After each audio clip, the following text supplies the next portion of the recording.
একদিন এই দেখুন ভালুকটা এই তার ভালুকটি ছুটি কি পেয়ে করে। নাক ডেকে ডেকে ঘুমাতে শুরু করে দেয়।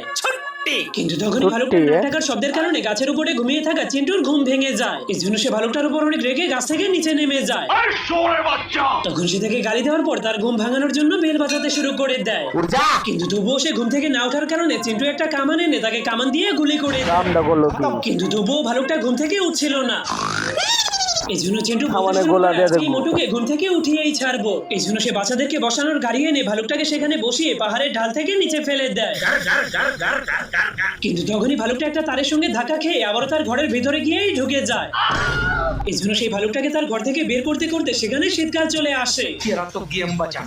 এই জন্য এবার চিন্টু ভালুকটাকে বরফের উপর থেকে নিচে ফেলে দেয়। কিন্তু তবুও ভালুকটা ইউটার্ন নিয়ে অনেক বড় একটা বরফের গোলাতে পরিণত হয়ে লাকড়িগুলোকে ভেঙে আবার তার ঘরের মধ্যেই ঢুকে যায়। साले को बम से उड़ा दूंगा। এই জন্য এবার চিন্টু আজ পারবো ভালুকটার না পায়ের কিছু মধ্যে দেয়া। স্টিক বোর্ড লাগিয়ে তাকে বরফের উপরে ছেড়ে দেয়। কিন্তু তখনই ভালুক